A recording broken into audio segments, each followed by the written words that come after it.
రాజు ఉన్నాడు. ఆయన రాజు కాదు, రాజులకే రాజు. అయితే మిడతలను చూసి మనం నేర్చుకోవాల్సిన ఒక మంచి లక్షణం ఏంటో తెలుసా, మంచి తీరేంటో తెలుసా? అవంట పంక్తులు తీరి వెళతాయంట. పంక్తులు అనగా క్రమం. ఏంటి? క్రమం.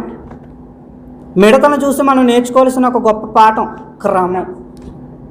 రాజు లేడు, ఏయ్ నువ్వు ఇలాగెళ్ళు, ఈ లైన్లోనే వెళ్ళు, ఇలాగరా అని చెప్పేవాడు లేడు.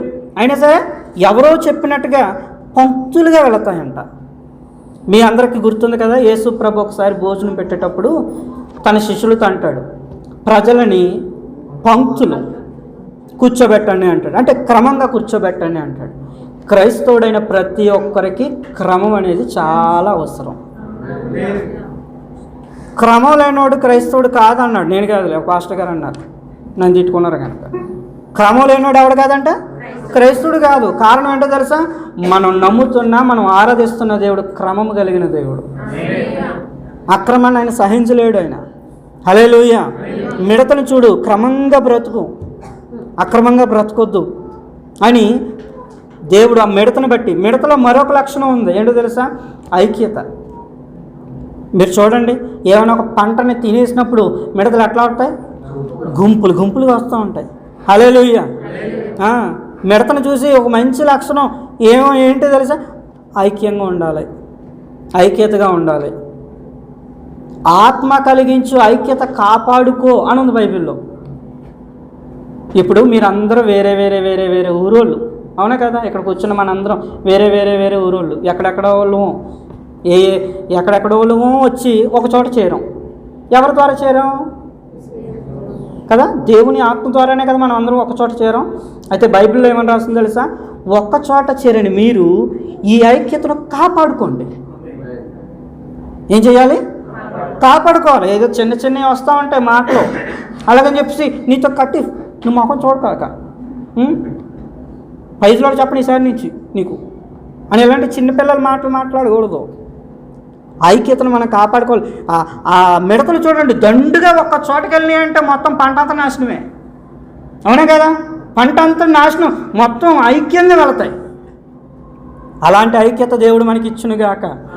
ఏ సంఘంలో ఐక్యత కలిగి బ్రతుకుతారో ఆ సంఘాన్ని దేవుడు ఖచ్చితంగా బలపరుస్తాడు. ఏ కుటుంబం ఐక్యత కలిగి బ్రతుకుతుందో ఆ కుటుంబాన్ని దేవుడు ఖచ్చితంగా బలపరుస్తాడు. కానీ ఇప్పుడు ఉన్నటువంటి భయంకరమైన పరిస్థితి ఏంటో తెలుసా? భార్య ఒకవైపు, భర్త ఒకవైపు, పిల్లలు ఒకవైపు. ఒకరి మాట ఒకరు వినే పరిస్థితులు లేవు ఇప్పుడు. అందుకే సాతాను అనేకుల జీవితాల్లో ఐక్యతను పాడు చేస్తున్నాడు. ఎందుకంటే తెలుసా? నువ్వు ఐక్యంగా ఉంటే నువ్వు అనేక కార్యాలు చేయగలవు. ఆమె చెప్పండి, ఐక్యంగా ఉంటే చేయగలవా చేయలేరా? బైబిల్లో ఉన్న అద్భుతమైన మాట ఏంటి తెలుసా? ఒకడు 10 మందిని తరిగితే 100 మంది 1000 మందిని తరుగుతాడు. అంటే నువ్వు ఒక్కడగా ఉండకూడదు, ఒక 1000 మందికి ఒక సమూహంగా నువ్వు మారాలి. లేదండి నేను ఎప్పుడు ఒక్కడనే ఉంటానండి, ఇప్పుడు రేపు పొద్దున్న నువ్వు ఒక్కడే పోతే నేను మోయడానికి ఉండాలా? నలుగురు ఉండాలా? ఉండొద్దా? కాబట్టి ఎప్పుడు కూడా ఐక్యంగా అందరితో కలిసిమెలిసి, స్తోత్రం చెప్పండి, అందరితో. కొంతమంది ఎట్లా అవుతారు అసలు మందిరానికి వచ్చి అసలు ఎవరితో వాకి ఎంతసేపు వింటారు, తర్వాత అయిపోయిందా?